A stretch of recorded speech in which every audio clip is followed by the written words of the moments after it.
ago. And we put this one back up. All right, it's not on its pedestal because its pedestal isn't safe. Never mind anything else. That's in a dreadful condition.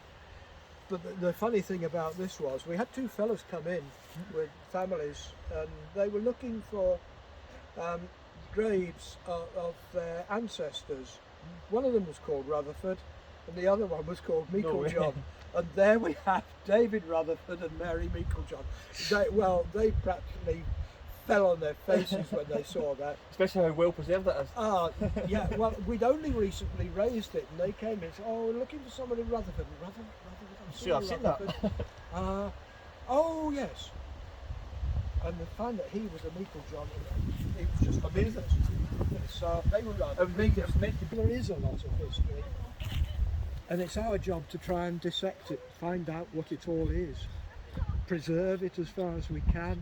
I remember a book in some library somewhere, some private collection that will have the answers to a lot of this, you know? I'm hoping so, yes.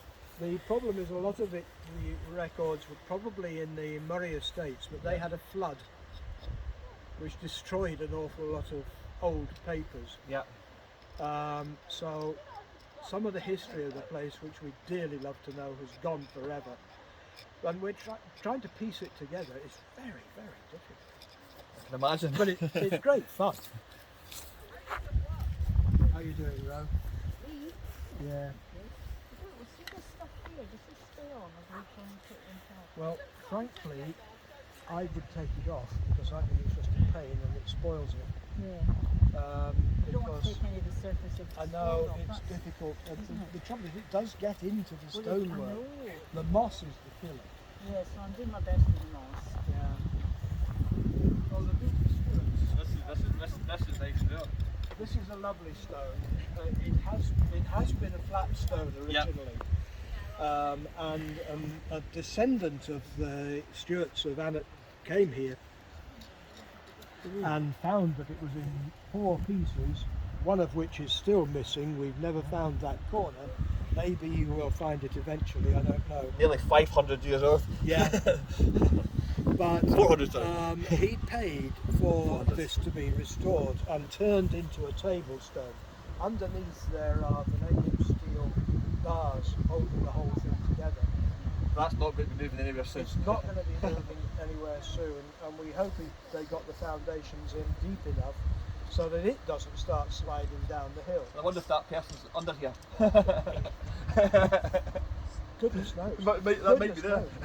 Because, I mean, this is the problem. We don't know where that stone was originally. Yep.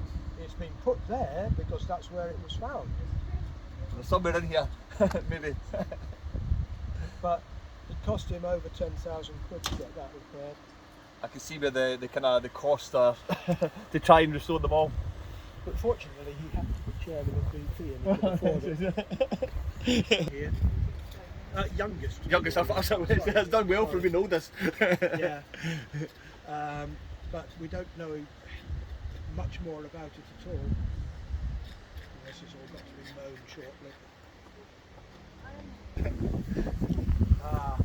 Investigations are going on. God,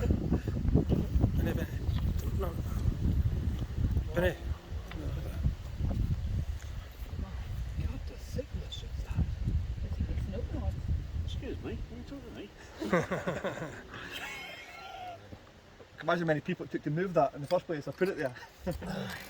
Well, it must have come up on a boat up the river and then pushed across on wooden rollers or something. Amazing. That is an incredible thickness. He was determined his mother-in-law wasn't going to get out. Husband. Yeah, okay. I'm glad it was a woman that said that. We'll take the first statement. No, I said husband. He's actually recorded that.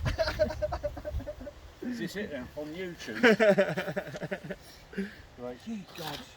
I've always said you can find a video about anything you want on YouTube. Yep, this will be a good one as well. Tony's got the most random videos and stuff anyway, so that's All cars, all interesting places. This is the video. Or just old.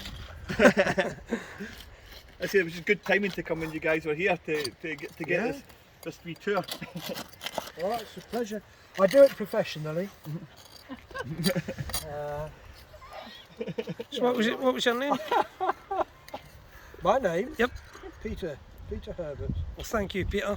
It was a Thank you. This really interesting day. I said it's been good sign timing it. for it. This has been very random how we found this place. Then to find you here on the same day. Well, I mean, last weekend there were two options. You could either do the tour around here with Peter, or you could stand and look at the Queen's coffin. Just a question which one was the shorter. Correct. David Beckham went for the coffin. Yeah, he was going to come here, wasn't he? Yeah. I would much rather walk about here than stand in a queue for a day and a half. Phil and Holly would have been pleased to come in. That's it. Brilliant. Thank you.